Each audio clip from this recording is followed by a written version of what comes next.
할렐루야.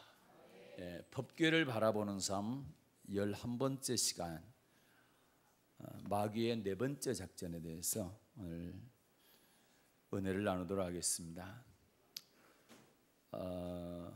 가장 중요한 말씀입니다. 그런데 대체적으로 우리 성도님들이 가장 말씀을 잘 받지 못하는 말씀이기도 합니다. 이 말씀이 하나님의 말씀이기 때문에 저는 가르쳐야 되고, 여러분의 것이 하나님의 말씀이라면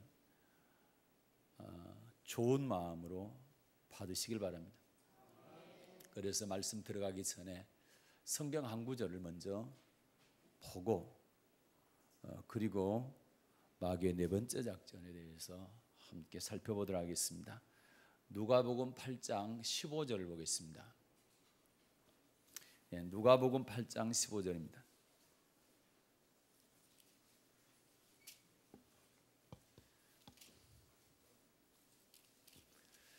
네, 같이 한 목소리로 받들어 읽겠습니다. 시작.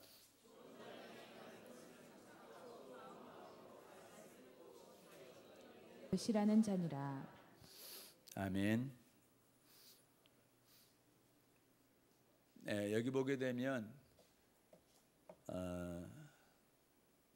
씨가 나오고 밭이 나옵니다. 이 씨는 하나님의 말씀이고, 씨를 뿌리는 사람은 주의 종들을 말하고, 밭은 말씀을 받는 밭을 말하는데, 이 밭은 성도들을 말합니다. 성도들은 말씀을 받는 밭이다. 그래서 그 밭이 4가지 밭이 있다고 말씀을 하는데, 첫째는 길가고, 두 번째가 돌밭이고, 세 번째가 가시밭이고, 네 번째가 좋은 땅. 좋은 땅. 그런데 이 4가지 밭 중에서 4번째 밭 좋은 땅만 열매를 맺습니다. 그냥 열매 맺고 안 맺는 걸로 끝나면은 그나마 다행인데, 그게 아니고 열매를 맺는 사람은 천국 가지만 열매를 맺지 못한 사람은 지옥 가게 됩니다. 그래서 우리의 생명과 관계에 있기 때문에 우리는 어떠한 일이 있어도 좋은 열매를 맺어야 됩니다. 좋은 땅이 돼야 하나님의 말씀의 씨가 뿌려졌을 때 좋은 열매 맺을 수 있다라는 것이죠. 그런데 보면 좋은 땅, 말씀을 받는 밭이 좋은 밭, 좋은 땅은 어떤 밭이냐, 어떤 땅이냐 할 때 착하고 좋은 마음으로 말씀을 듣는 자입니다. 착하고 좋은 마음으로 말씀을 받습니다. 하나님의 말씀이면 내가 그거를 내 나름대로 해석을 하면 안 됩니다. 재단을 해서도 안 됩니다. 내가 알고 있는 지식 가지고 하나님의 말씀을 판단을 해서는 안 된다는 말입니다. 하나님의 말씀은 하나님의 말씀으로 받아들여야 됩니다. 그래서 착하고 좋은 마음으로. 그래서 잘못 듣는 거는 저 말씀이 나를 친다, 저 말씀을 통해서 나를 괴롭게 한다, 이렇게 말씀을 받아서는 안 되고, 그 말씀이 하나님의 말씀이니까 나를 살리기 위한 말씀이다, 내게 생명 주기 위한 말씀이다, 내게 복을 주기 위한 말씀이다, 좋은 마음으로 말씀을 받아야 된다라고 말씀하고 있죠. 말씀을 받고 그리고 지키고 인내로 결실해야 된다, 이렇게 말씀합니다. 이 말씀을 전제로 하면서 오늘 마귀의 4번째 작전에 대해서 말씀을 나누겠습니다. 첫 번째 작전은 뭐였습니까? 이 땅에서, 애굽에서, 세상에서 하나님을 섬겨라. 하나님은 어떻게 말씀하셨어요? 광야에 가서, 교회에 가서 하나님 섬겨야 된다. 섬긴다는 말은 종이 주인에게 섬긴다, 또는 예배드린다, 이런 뜻이 있다고 그랬죠. 하나님은 광야, 교회에 가서 예배드려야 된다, 섬겨야 된다 그러는데, 마귀는 아무 데서나, 세상에서 아무 데서나 예배드리라, 그렇게 미혹한다 했죠. 두 번째 작전은 뭡니까? 그래, 교회 가기는 가되 너무 깊숙이는 가지 마라. 이것이 마귀의 두 번째 작전이었고, 하나님께서는 며칠쯤 깊숙이 들어가? 사흘쯤 깊숙이 들어가라. 사흘 들어갔다가 또 세상으로 나오려면 사흘, 그러니까 6일이잖아요. 6일이면 그 다음 날 또 안식일이잖아요. 그러니까 그러지 말라는 거죠. 아예 깊숙이 들어가서 하나님을 섬기라. 이 얘기는 하나님을 섬기되 세상과 하나님을 겸해서 섬기지 말라. 어정쩡하니 세상 바라보고 하나님 바라보고 그러지 말고 하나님께 올인하라는 거죠. 그 다음에 세 번째 작전은 뭡니까? 세 번째 작전은 누구누구 하나님 섬기러 갈래? 광야 교회 또는 광야 깊숙이 들어가는 것까지 허락해 줄게. 그러면 누구누구 갈래? 남녀노소와 우양을 데리고 가야 되겠습니다. 그랬더니 남녀노까지는 가는데 소는 데리고 가지 마라. 어른들은 데리고 가되 아이는 데리고 가지 말라. 이것이 마귀의 세 번째 작전이었죠. 그러나 하나님은 반드시 남녀노소 다 가야 된다. 아이까지 다 가서 하나님 섬겨야 된다. 그렇게 말씀하고 있습니다. 오늘은 네 번째 작전입니다. 첫 번째, 두 번째, 세 번째 갈수록 마귀의 작전이 교묘해지고 더 강해지는데 마지막 네 번째 작전은 더 강합니다. 이게 바로 출애굽기 10장 24절입니다. 읽겠습니다. 시작. 출애굽기 10장 24절 시작. 바로가 모세를 불러서 이르되 너희는 가서 여호와를 섬기되 너희 양과 소는 머물러 두고 너희 어린 것은 너희와 함께 갈지니라. 아멘. 바로가 모세한테 남녀노소까지도 가라. 아이들까지 다 데리고 가라. 그러나 양과 소는 머물러 두라는 얘기는 양과 소는 가져가지 말라는 거죠. 어린 것은 데리고 가는데 아이들까지도 데리고 가는데 양과 소는 데려가지 말라는 것입니다. 이것이 이제 마귀의 마지막 작전인 네 번째 작전입니다. 세 번째 작전에서 잠깐 제가 아까 소개했지만 10장 11절 한번 볼까요? 이렇게 얘기했죠. 10장 11절 시작. 그는 불가하니 너희 남정만 가서 여호와를 섬기라. 이것이 너희의 구하는 바니라. 이에 그들이 바로 앞에서 쫓겨나니라. 아멘. 어린 자녀는 두고 남정들, 어른들만 가서 섬기라 했죠. 그러나 이거 세 번째 작전이었는데 이게 안 통하니까 메뚜기장, 흑암장으로 치니까 어린 자녀 데리고 가거라. 그러나 양과 소는 머물러 두고 가라. 다시 말해 양과 소, 우양은 재물을 말하는 거죠. 지금 우리로 말하면 예물, 헌금을 말하는 것입니다. 이거는 드리지 말라는 겁니다. 하나님께. 그래서 여러분 좋은 마음으로 들으십시오. 물질 설교를 하게 되면 많은 분들이 고통스러워하는데 여러분 축복을 위한 것이 고통 주기 위한 것이 아닙니다. 정말로 하나님 말씀이 담았다고 한다면 이 말씀도 여러분 들으시고 순종을 해야 됩니다. 자, 10장 8절 9절 읽겠습니다. 10장 8, 9절 시작. 모세와 아론을 바로에게로 다시 데려오니 바로가 그들에게 이르되 가서 너희 하나님 여호와를 섬기라. 갈 자는 누구누구뇨? 모세가 가로되 우리가 여호와 앞에 절기를 지킬 것인즉 우리가 남녀노소와 우양을 데리고 가겠나이다. 아멘. 바로가 여호와를 섬기러 갈 자가 누구누구냐 할 때 모세가 그러죠. 남녀노소와 그 다음에 우양을 데리고 가겠나이다. 우양, 이 우양이 재물이죠. 물질입니다. 그래서 남녀노소는 사람이죠. 그래서 하나님께 예배드리러 갈 때는 하나님을 섬길 때는 사람이 가고 그 다음에 사람과 함께 우양, 물질도 간다. 그래서 여러분 오늘 몸만 나온 게 아니라 하나님께 헌금도 드리잖아요. 이것이 성경적인 것입니다.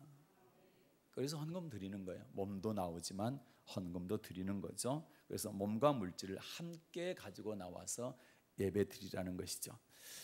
그래서 여기서 이제 예물, 재물은 우양은 하나님께 감사의 뜻도 있지만 더 엄밀히 말하면 하나님의 명령입니다.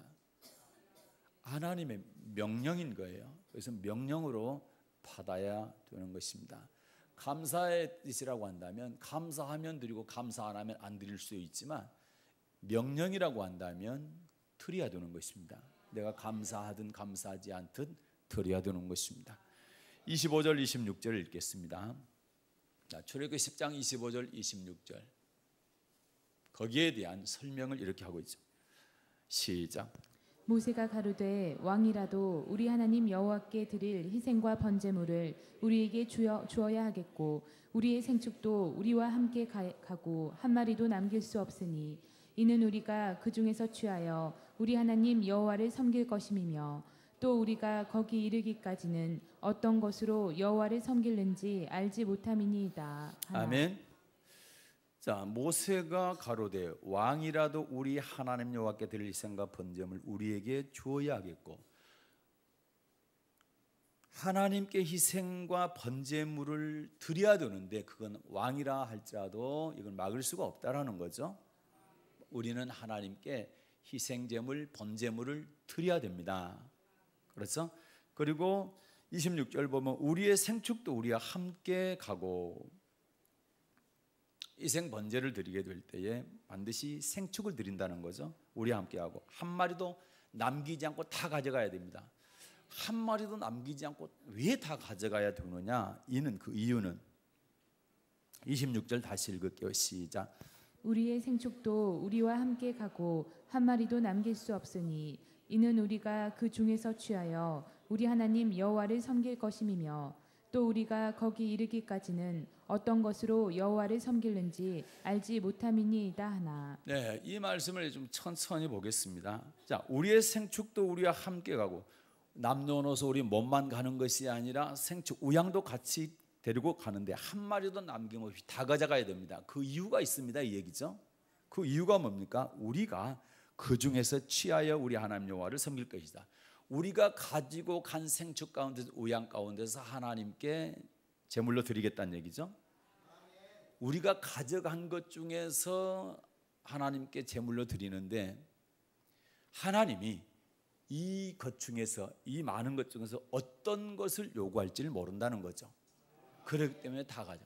만약에 내가 안 가져간 것이 있었어요. 그런데 하나님께서 안 가져온 것 저걸로 나한테 바치라 했다고 한다면 큰일이다 이 말입니다.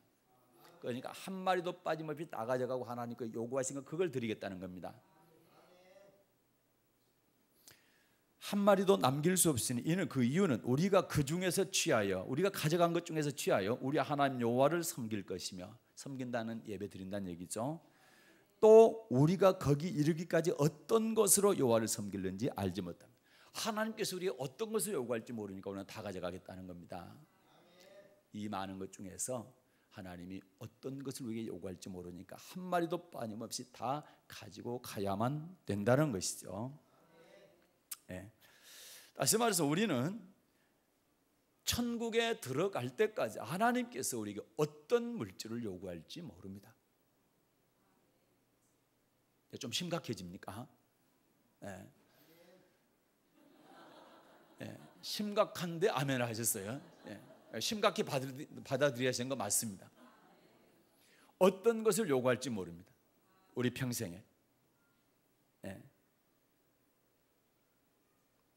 자주 설교를 들으신 분들은 우리 목사님 물질 설교를 자주 하니까 그런데 처음 듣는 분들은 충격을 받아가지고 이 교회에 왔다가는 다 빼앗길 것 같다. 그런 마음을 잡수시는 분도 간혹 있는 것 같더라고. 얼마 전에 어떤 분도 기도하러 오셨는데 마치 그때 또 저녁 기도회 때 물질 설교가 나갔어요. 그 다음부터 안 보이더라고. 예.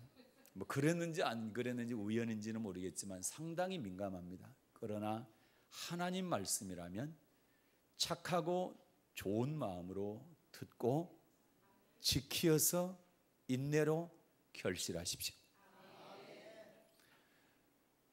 에스겔서 2장과 3장에 보게 되면 주의 종은 듣든지 아니 듣든지 여호와의 말씀이 이러하시다 하라고만 전합니다. 듣고 안 듣고 착하고 좋은 마음으로 듣든지 악하고 나쁜 마음으로 듣든지는 여러분이 할 일입니다. 지켜서 인내로 결실하든지 안 지켜서 인내로 결실을 못하든지는 여러분이 선택할 일입니다. 그러나 저도 이 설교를 똑같이 듣고 있고, 저도 이 말씀을 들으면서 좋은 마음으로 듣고 착한 마음으로 듣고 지켜서 인내해서 결실하기를 저는 간절히 바랍니다. 저는 그렇게 설교를 듣고 있습니다. 여러분도 그렇게 되기를 부탁을 드립니다. 자, 우리가 가져간 우양 중에, 생축 중에서 하나님께서 어떤 것을 요구할지 모르기 때문에 한 마리도 빠뜨리지 않고 다 가져가야 된다. 이 얘기는 우리가 평생 신앙생활할 때 주님께서 우리에게 어떤 것을 요구할지 모른다라는 겁니다. 그래서 그때그때 하나님께 내놓으라는 거거든요. 그런데 진짜 잘못된 이단들이 요거를 악용을 해가지고 성도들의 재산을 팔아가지고 그걸 다 바치게 하는, 이거는 잘못된 겁니다. 그게 아니고 필요할 때, 하나님 요구할 때가 있다 이 말입니다. 성전 건축을 한다든지, 그 다음에 가난한 자를 돕는다든지 할 때 요구할 때 있는데, 그때 요구할 때 드리면 되는 겁니다. 아멘. 아멘 소리가 갈수록 작아집니다. 그래서 우리는 내가 물질 생활을 할 때, 신앙생활을 할 때 물질 부분에서 어떻게 하고 있는지 살펴봐야 돼. 하나님께서 요구하실 때 즐거움으로 하고 있는지, 안 그러면 눈치 봐가면서 마지못해서 하고 있는지, 또는 억지로 하고 있는지 살펴봐야 됩니다. 출애굽기 25장 보게 되면은 하나님은 차원하는 예물만 받으라, 즐거운 마음으로 내게 가져오는 자 것만 받으라, 그렇게 말씀합니다. 그거는 이따 하겠습니다. 출애굽기 25장은 제가 다음에 볼게요. 이따 볼게요. 지금 찾지 마시고. 하나 묻겠습니다. 이스라엘 백성들이 애굽에서 광야로 나오잖아요. 나오죠? 그런데 애굽에서 나올 때 많은 은금 폐물을, 의복을 가지고 나왔어요. 그러면 여러분에게 질문입니다. 첫 번째, 1번은 그들이 430년 동안 종사를 해서 받은 그들의 수고의 대가다. 이 첫 번째고, 두 번째는 아니다, 하나님께서 애굽 사람들로 은혜를 베풀기 위해서 이스라엘 백성들이 요구하는 대로 주게 해서, 하나님께서 주게 해서 가지고 온 거다. 1번입니까? 2번입니까? 2번 맞습니까? 430년 동안 저희들에게 열심히 노예 생활해서 그들이 수고했다고 그 수고의 대가로 주어서 보낸 게 아니고, 하나님께서 애굽 사람들에게 이스라엘 백성들이 요구하면 은혜를 입게 해서, 하나님께서 은혜를 입히게 해서 그들이 요구한 대로 다 줘라, 이렇게 해서 요구하는 대로 다 가져온 거예요. 그러니까 이스라엘 백성들이 애굽에서 광야로 나올 때, 세상에서 교회로 나올 때 그들의 물질의 출처가 무엇이냐, 성경상 보겠습니다. 창세기 15장 13, 14절입니다. 창세기 15장 13, 14절입니다. 받아 읽겠습니다. 시작. 여호와께서 아브람에게 이르시되 너는 정령이 알라. 내 자손이 이방에서 객이 되어 그들을 섬기겠고 그들은 400년 동안 내 자손을 괴롭게 하리니 그 섬기는 나라를 내가 징치할지며 그 후에 내 자손이 큰 재물을 이끌고 나오리라. 아멘. 출애굽하기 700년 전에 아브라함에게 하나님께서 약속하신 말씀입니다. 네 후손이 이방에 객이 되어서 거기서 이방인을 400년 동안 섬기게 될 것이다. 그리고 400년 섬긴 다음에 내가 그들을 징계를 하게 될 것이고 그들이 나오게 될 것인데, 뭘 가지고 나온다? 큰 재물을 이끌고 나오리라. 하나님의 약속 맞습니까? 하나님께서 아직 일어나지 않은 700년 후의 일을 미리 아브라함에게 말씀하신 거 맞습니까? 내 자손이 뭘 이끌고 나오리라고요? 큰 재물을 이끌고 나오리라. 자, 출애굽기 3장입니다. 출애굽기 3장 21절과 22절을 보겠습니다. 창세기 15장 13절과 14절 말씀이 그대로 이루어지는 장면입니다. 출애굽기 3장 21절부터 22절 시작. 내가 애굽 사람으로 이 백성에게 은혜를 입히게 할지라. 너희가 갈 때에 빈손으로 가지 아니하리니 여인마다 그 이웃 사람과 및 자기 집에 우거하는 자에게 은폐물과 금폐물과 의복을 구하여 너희 자녀를 꾸미라. 너희가 애굽 사람의 물품을 취하리라. 아멘. 자, 애굽 사람으로 이 백성에게 은혜를 입히게 할지라. 누가요? 내가 누굽니까? 모세입니까? 하나님입니까? 하나님이시죠. 하나님께서 애굽 사람으로 이 백성에게, 애굽 사람으로 하고 이스라엘 백성에게 은혜를 입히게 가겠다는 거죠. 그래서 빈손으로 가지 않을 거다. 빈손으로 가지 않고 애굽 사람들한테 은금패물 요구하면은 그거 다 받아가지고 가게 될 것이다. 그러죠? 애굽 사람의 물품을 취하리라. 맞습니까? 그러면 실제로 10번째 재앙, 장자가 죽는 재앙이 딱 일어난 후에 이런 일이 일어나죠. 자, 출애굽기 12장 35절과 36절입니다. 12장 35절과 36절입니다.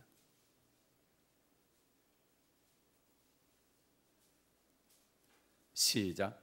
이스라엘 자손이 모세의 말대로 하여 애굽 사람에게 은금패물과 의복을 구하매 여호와께서 애굽 사람으로 백성에게 은혜를 입히게 하사 그들의 구하는 대로 주게 하심으로 그들이 애굽 사람의 물품을 취하였더라. 아멘. 애굽 사람의 물품을 취하는 도적질한 것도 아니고 그들이 430년 동안 너희들이 수고했다 해가지고 대가를 주는 게 아니에요. 싹쓸 준 게 아니죠. 철저하게 뭡니까?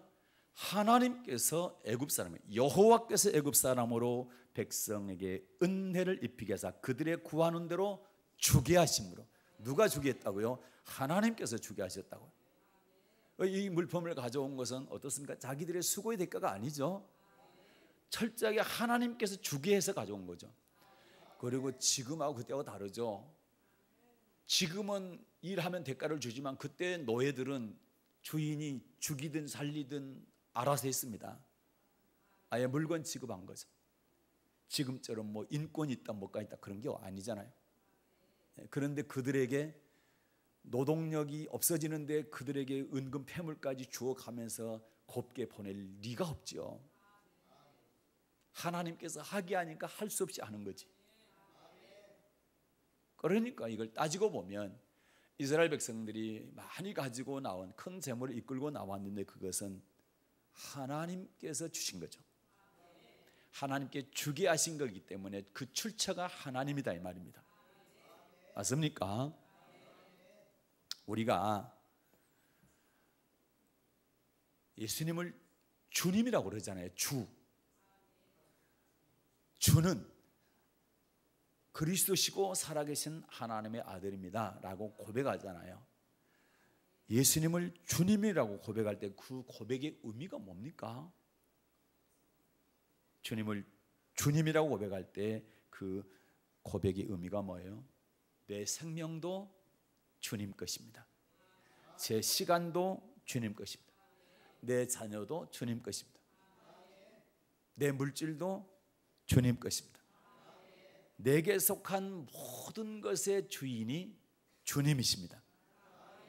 이게 주는 그리스도시고 살아계신 하나님의 아들, 내 주인이라고 고백하는 그 고백의 의미인 줄로 믿습니다. 그런데 다른 것도 다른 건데 물질 부분에 관한 한 거의 10분의 1 빼고는 10분의 1도 안 내놓으려고 하는 사람도 있고 10분의 1 빼고 10분의 9는 다 내 것이다 이렇게 생각하는 분들이 있는데 엄밀히 따지면 성경적으로 봤을 때 10분의 9까지도 다 하나님 것입니다. 우리가 그거를 하나님 것을 우리가 10분의 9를 우리가 쓰고 있는 거죠. 그렇기 때문에 쓸 때 주를 위해서 써야 된다. 그분 것이기 때문에 이것이 기독교 또 그리스도인의 물질관인 것입니다. 그래서 성경은 청지기란 단어를 썼습니다. 청지기는 뭡니까? 주인의 것을 관리하는 관리인이에요. 우리는 청지기로서 청지기의 사명을 잘 감당해야 될 줄로 믿습니다. 그래서 오늘은 그 부분까지는 못 나가질 시간이 없어요. 그런데 누가복음 같은 데 보게 되면 반드시 청지기의 직분을 맡기고 나서 나중에 계산할 때가 있다 했죠. 그래서 그 청지기 사명을 잘 감당했는지 잘 감당을 못했는지를 반드시 계산할 때가 있다, 그렇게 말씀하고 있는 것입니다. 미국인과 한국인의 큰 차이가 뭐냐고 하면, 미국 사람들은 죽을 때가 되면 재산의 90%를 교회 또는 사회기관에 기부를 합니다. 한국 사람들은 10% 정도 기부하고 90% 정도는 자녀에게 줍니다. 물려줍니다. 미국 사람들은 90%를 사회에 환원시키고 10%를 후손에게 주는데, 자녀에게 주는데, 우리나라는 90%를 자녀에게 주고 10%를 사회에 환원을 한다 이 말이죠. 그런데 성경은 여기에 대한 말씀을 특별히 다윗을 통해서 이렇게 얘기하고 있어요. 시편 17편 14절을 보겠습니다. 시편 17편 14절. 이런 말씀들에 대해서 아까 아멘 하신 것처럼 좀 심각하게 받아주셨으면 좋겠습니다.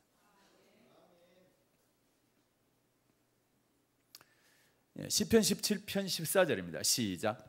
여호와여, 금생에서 저희 분깃을 받은 세상 사람에게서 나를 주의 손으로 구하소서. 그는 주의 제물로 배를 채우심을 입고 자녀로 만족하고 그 남은 산업을 그 어린 아이들에게 유전하는 자니이다. 아멘.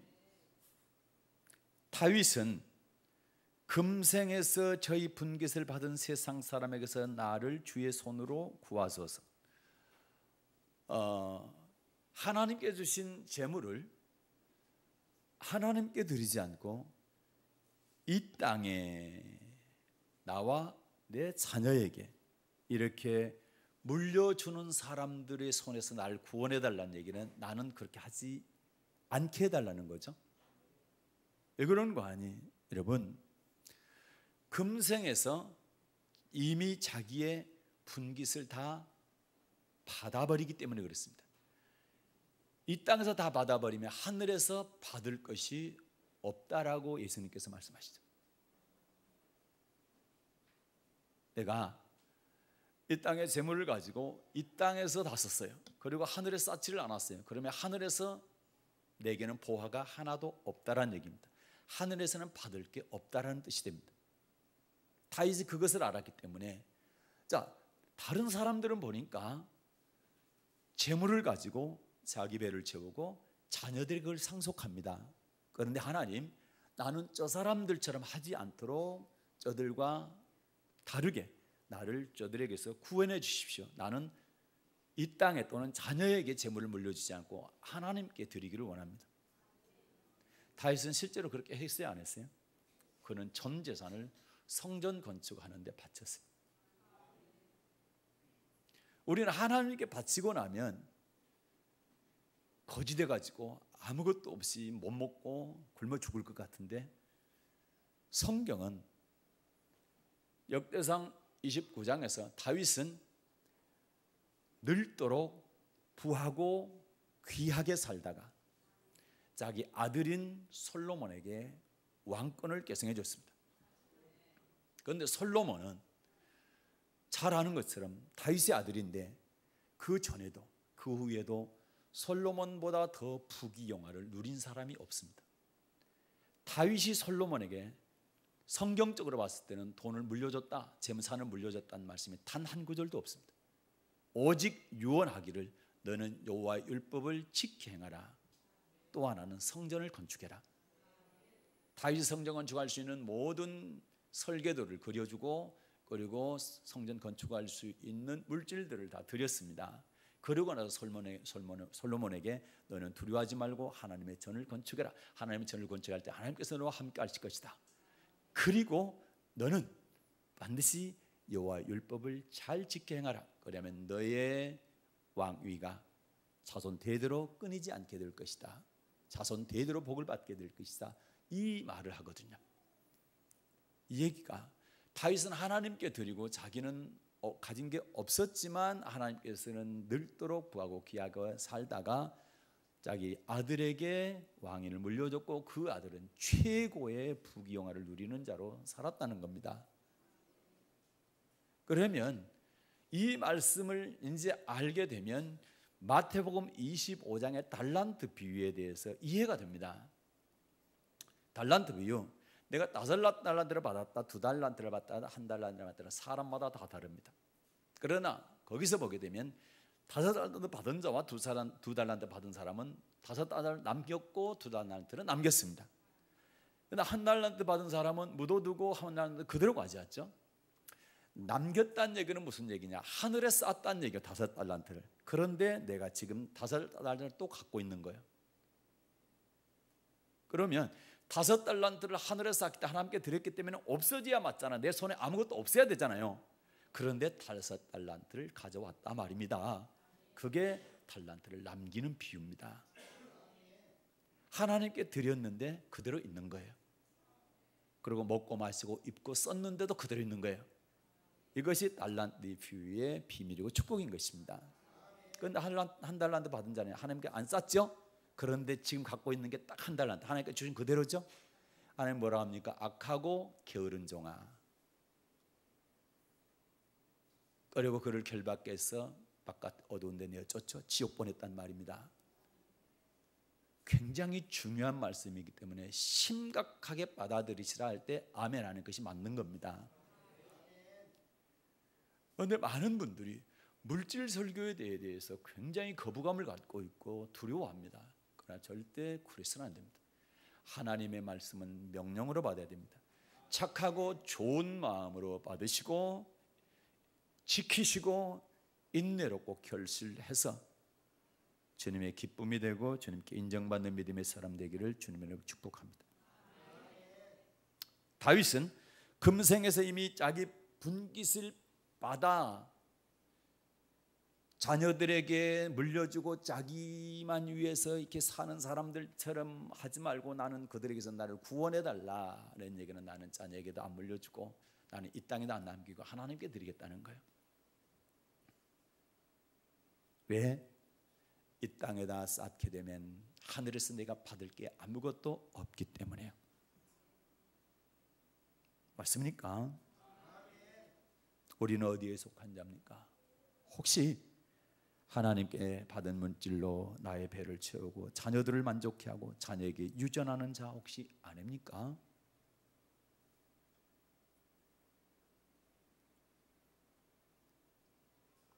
안 그러면 하나님의 말씀을 잘 듣고 그 재물로 그의 나라와 그의 의를 구하는 여러분이십니까? 한번 자신을 돌아보실 수 있기를 주님의 이름으로 부탁을 드리겠습니다. 자, 출애굽기 10장 8절과 9절 말씀입니다. 출애굽기 10장 8, 9절 받들어 읽겠습니다. 시작. 모세와 아론을 바로에게로 다시 데려오니 바로가 그들에게 이르되 가서 너희 하나님 여호와를 섬기라. 갈 자는 누구누구뇨? 모세가 가로되 우리가 여호와 앞에 절기를 지킬 것인즉 우리가 남녀노소와 우양을 데리고 가겠나이다. 아멘. 네, 자, 하나님을 섬기러 갈 때 갈 자란 누구누구냐?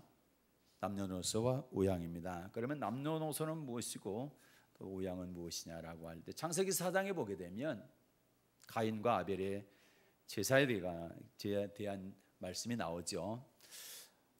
하나님은 아벨과 그 제물은 연락하셨는데 가인과 그 제물은 연락하지 않으셨다 그렇게 말씀합니다. 아벨과 그 제물, 가인과 그 제물. 그러면 아벨은 사람, 가인 사람, 그리고 그 제물 맞습니까? 그러면 사람과 제물인데 다시 말해 사람이란 얘기는 내 몸 그리고 예물 두 가지로 하나님께 예배를 드린다는 거죠. 몸을 드리고 예물을 드린다는 거예요. 그래서 몸을 드린다는 얘기는 몸을 어떻게 드립니까? 내가 이 몸으로 산 삶을 드린다는 뜻입니다. 그래서 예배는 삶을 드리고 한 주 동안에 내가 어떻게 살았느냐, 하나님 말씀에 순종하며 살았느냐 하는 그 삶을 드리는 것이고, 또 하나는 예물을 드리는 것이다. 아멘. 그래서 남녀노소는 우리의 삶을 말하고 우양은 예물을 뜻한다. 그러니까 하나님께서는 결론적으로 우리에게 우리 몸, 삶을 받으시기를 원하고 예물을 받으시기를 원한다는 거죠. 하나님께서 우리에게 삶으로 또 예물로 섬기기를 원하신다라는 거죠. 그러면 우리의 몸과 물질로 하나님을 어떻게 섬겨야 하나? 특별히 물질로 어떻게 섬겨야 되냐, 하나님을 두 가지만 오늘 말씀드릴게요. 여러 가지 있지만 두 가지만요. 첫째는 자, 출애굽기 25장 보겠습니다. 아까 미루어놨죠. 출애굽기 25장.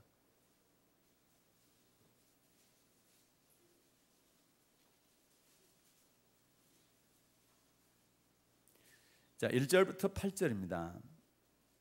1, 2절 먼저 읽겠습니다. 시작. 여호와께서 모세에게 일러 가라사대 이스라엘 자손에게 명하여 내게 예물을 가져오라 하고 무릇 즐거운 마음으로 내는 자에게서 내게 드리는 것을 너희는 받을지니라. 아멘. 자, 이스라엘 백성의 하나님께서 출애굽한 이스라엘 백성의 하나님께서 제일 먼저 첫 번째 명령입니다. 뭘 가져오랍니까? 내게 예물을 가져오라. 뭘 가져오라고요? 내게 예물. 아까 은금패물 애굽에서 구한 거, 구하는 대로 다 하나님께 주기 위해서 가져온 거, 그거 가져오라 합니다. 또 이제 아멘세로가 적어지죠. 가져오라 하죠. 그런데 가져오라 할 때 어떤 마음으로 내는 것을 받으라? 즐거운 마음으로 내는 자에게 내게 드린 것을 너희는 받으라. 즐거운 마음으로 내는 걸 받으라는. 여러분이 아무리 억만 걸 하나님께 드려도 그것이 즐거운 마음으로 드리지 않고 짜원하는 마음, 기쁨으로 드리지 않고 하나님의 그 다 뺏어가네. 그러면 하나님이 안 받으시겠다는 겁니다. 그러면 드리나 마나요. 그래서 얼마를 드리든 액수 얘기가 아니고 내 정성과 뜻, 최선을 다하는 마음이 들어있냐 이 말입니다. 즐거운 마음으로 드리냐 이 말입니다. 이거를 오해하지 마십시오. 하나님 우리의 중심을 보신다. 속을 보시고 뜻을 보시고 우리의 마음을 감찰하시는 겁니다. 어떻게 예물을 드리는지 그 자세를 보시는 겁니다. 믿습니까? 그러면서 그 3절 보게 되면 이런 예물 받으라. 금, 은, 노, 청색, 자석, 홍색을 쭉 하다가 이제 8절입니다. 시작. 내가 그들 중에 거할 성소를 그들을 시켜 나를 위하여 짓되. 아멘. 금과 은과 놋과 청색질, 홍색질 막 이런 것을 받으라 했는데, 이를 가져라 해서 받으라 했는데, 즐거운 마음을 내는 사람들에게서 받으라 했는데, 이걸 가지고 뭐 하라는 겁니까? 자, 내가 그들 중에 거할 성소를 지으라는 겁니다. 그래서 하나님께서 주신 예물로 제일 먼저 할 일이 성전을 건축하는 거다. 그런데 이 말씀을 모르게 되면 뭔 교회가 성전 건축인데 아무 데서나 예배 드리면 되지. 몰라서 그러는 거예요. 예수 믿는 사람, 하나님을 나의 구주로 고백하고 하나님을 섬기는 백성이 제일 먼저 해야 될 일이 뭐냐? 애굽에서 광야로, 세상에서 교회로 나온 사람 제일 먼저 첫 번째 해야 될 일이 뭐냐? 그거는 성소를 짓는 것, 성전을 건축하는 것. 그것이 하나님의 첫 번째 명령입니다. 그래서 우리에게 주신 재물 가지고 제일 먼저 해야 될 일이 뭐냐? 성소를 건축하는 일입니다. 그래서 이 교회도 세운 겁니다. 지은 거죠. 그런데 이런 말씀들을 모르게 되면 교회가 왜 맨 건축만 하네? 하나님이 하라 했잖아요. 제일 먼저 명령한 게 예물 가져와라, 그리고 성소를 건축하라 했잖아요. 아멘. 그 다음에 두 번째는 28장입니다. 출애굽기 1절부터 3절입니다. 시작. 너는 이스라엘 자손 중 내 형 아론과 그 아들들 곧 나답과 아비후와 엘르아살과 이다말을 그와 함께 내게로 나오게 하여 나를 섬기는 제사장 직분을 행하게 하되 내 형 아론을 위하여 거룩한 옷을 지어서 영화롭고 아름답게 할지니 너는 무릇 마음에 지혜 있는 자 곧 내가 지혜로운 영으로 채운 자들에게 말하여 아론의 옷을 지어 그를 거룩하게 하여 내게 제사장 직분을 행하게 하라. 아멘. 무슨 말씀입니까? 제사장 아론과 그 아들들 제사장을 말하죠. 그들의 뭘 지으라? 옷을 지어 입혀라. 나를 섬기는 제사장님을 잘 행할 수 있도록 그들에게 물질을 사용하라는 겁니다. 아름다운 거룩한 옷을 영화롭고 아름답게 지어 입히라는 겁니다. 지난 5월 달에 우리가 헌당식을 했어요. 제 평생에 처음이자 마지막일지 모르겠습니다. 그래서 제가 다른 때는 한 번도 그런 생각을 해본 적이 없어요.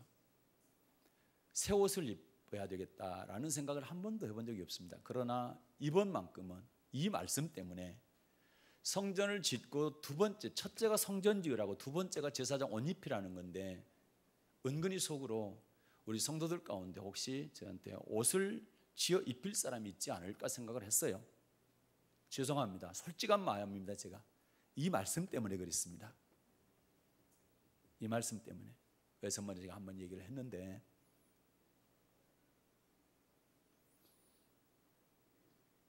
지금까지 단 한 번도 누가 내게 옷을 사줬으면 좋겠다, 내가 옷을 입고 싶다 이런 생각을 해본 적이 없어요. 그런데 이번만큼은 아니었어요. 그리고 봉헌식을 하는데 성전을 지어서 하나님께 올려드리는데 그때 헌옷을 입고 한다. 그것도 마음에 많이 걸렸었습니다. 그러나 차마 제가 말을 못했어요. 그래서 여러분 그렇게 이해하시고 알고 계셔야 됩니다. 하나님께서 제일 먼저 뭐 하라 했냐? 성전 건축하라. 두 번째는 제사장 주의 종의 옷을 거룩하게 지어 입혀라. 그런데 옷만 입혀라는 것이 아니라 그가 제사장 직분을 잘 행할 수 있도록, 목사의 직분을 잘 행할 수 있도록 물질에 염려하지 않도록 협력하라 이 얘기입니다. 이런 부분들은 여러분이 꼭 알고 계셔야 되는 것입니다. 얼마나 호화롭게 28장 6절부터 14절을 보면 얼마나 호화롭게 옷을 지어서 입히라 했습니까? 호마노 보석 금태, 뭐 정금, 뭐 그런 말이 많이 나옵니다. 그래서 저한테 금으로 태를 두른 옷에다 보석을 달린 옷을 사입히라 그 얘기는 아닙니다만은 여러분 알고는 계십시오. 하나님께서는 그걸 말씀하고 있기 때문에.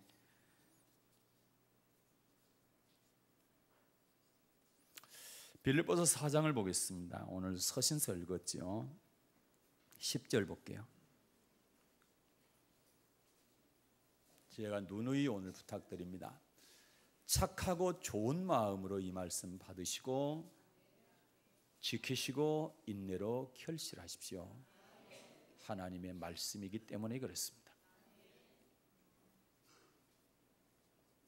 받들어 읽겠습니다. 시작.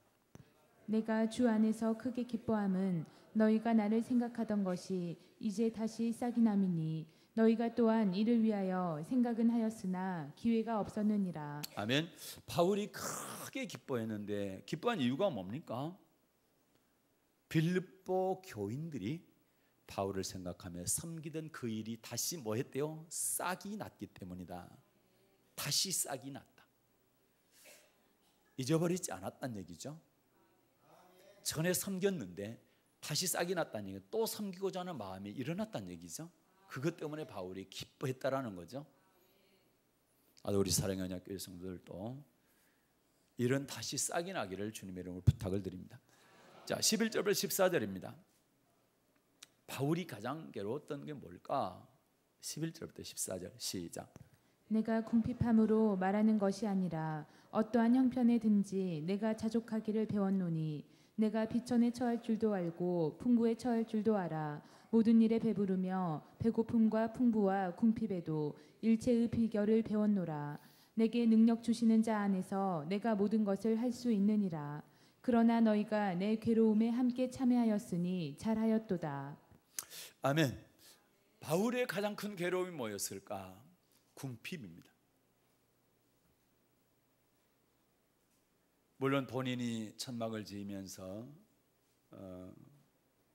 선교를 하기도 했지만 그래도 그에게는 많은 선교 헌금이 필요했던 거죠. 그러나 있을 때 쓰고 없을 때는 굶어야 했습니다. 지속적으로 보내준 것 같지가 않아요.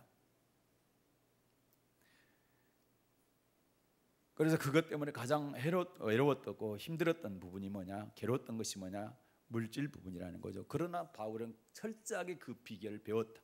궁핍하면 궁핍한 대로, 풍부하면 풍부한 대로 그런 자족하기를 배웠다라는 거죠. 맞습니다. 주의 종의 입장에서는 있든 없든 하나님을 위해서 늘 무릎 꿇고 기도하고 성도들을 이끌어가는 목양하는 일에 전념을 해야 됩니다. 맞습니다. 그러나 목양을 받는 여러분의 입장에서는 주의 종의 어떤 부분이 가장 괴로워하는 것인지 살펴야 됩니다. 그리고 그것을 채워줘야 된다.